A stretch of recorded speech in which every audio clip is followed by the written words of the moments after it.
विद्यार्थी शिक्षणापासून दूर राहू नये यासाठी आज प्रत्येक भागात जिल्हा परिषद शाळेची शाळा कार्यरत आहे।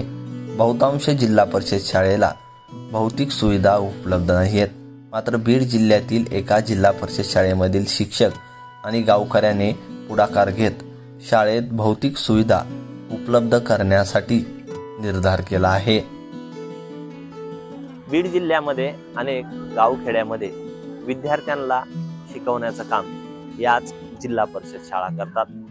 मात्र जिल्ह्यात आज अनेक अशा शाळा आहेत की ज्या शाळा विकास कामापासून दुरावल्या गेल्या आहेत। मात्र बीड तालुक्यातील कारेगावात या गावातील गावकऱ्यांनी एकत्र येत शाळेतील विकास कामाला सुरुवात केली आहे आणि हे गाव विशेष म्हणजे ऊसतोड मजुरांचं गाव म्हणून ओळखलं जातं। बीड जिल्ह्यात अशी ही एकमेव शाळा असेल की त्या गावातील ऊसतोड मजुरांनी एकत्र करत शाळेच्या विकास कामासाठी निधी दिलाय। पहिली शाळेची सोय नव्हती, आता सोय लागली आणि आता ऊस तोडायला म्हणजे जातो त्यातले पैसे काही इथं देत होतं शाळेतले म्हणजे लेकरांसाठी। शाळेत सोय लागली, चांगले शिक्षक लोक आले तर त्यामुळं इथं ठेवतात आता लेकरं। काय 4 पैसे इथं द्यायचे, 4 पैसे आपल्या सोबत लेकरांच्या शिक्षकामुळं म्हणजे शिक्षणामुळं। मी या ठिकाणी 1 जून 2023 रोजी या जिल्हा बदल्यामध्ये आम्ही अंतर्गत जिल्हा बदल्यामध्ये इथे जॉईन झालो। त्यावेळेस पाहिलं की शाळेची भौतिक परिस्थिती आणि शाळेचा परिसर हा सर्व गाव पातळीवर सर्व एकत्र झालेला होता।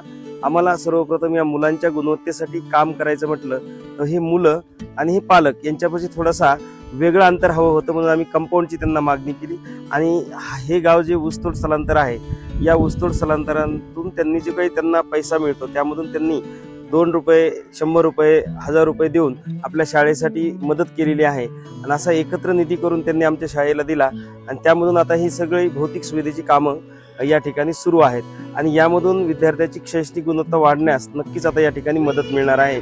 आणि ऊसतोड स्थलांतर सारख्या गावामध्ये सुद्धा शिक्षणाची चांगले दर्जेदार शिक्षण देण्याची सुविधा आम्ही या ठिकाणी सर्व आमचा स्टाफ आम्ही एकत्र मिळून करण्याचा प्रयत्न करत आहोत आणि यामध्ये आम्हाला गावकऱ्याच्या मदतीने नक्कीच यश मिळणार आहे याची खात्री आम्हाला या ठिकाणी वाटते। आणि आमच्या गावच्या निधीतून सर्वांचे 2-5 पैसे करून आम्ही या शाळेसाठी गावाने आमच्या मिळून ही ऊस तोडणाराची विद्यार्थ्यांची चांगली सुधारणा व्हावी आणि गुणवत्ता आमचे प्रदेश सर वाढविणार आहेत त्यांचा ऐकून आम्ही हे गुणवत्ता देण्यासाठी आम्ही आमच्या गावाकडून 1 लाख रुपये त्यांना समृद्ध केले आहेत। ऊसतोड कामगार आहेत आम्ही, त्यामुळे आम्ही निधी देऊन समजा ग्राउंड बांधायचं हे केलं। थोडेफार पैसे दिले आम्ही, सगळ्या गावांनाच दिले।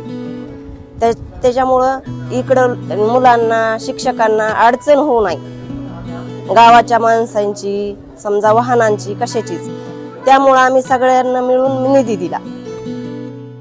न्यूज 18 मराठीसाठी बीडहून रोहित देशपांडे।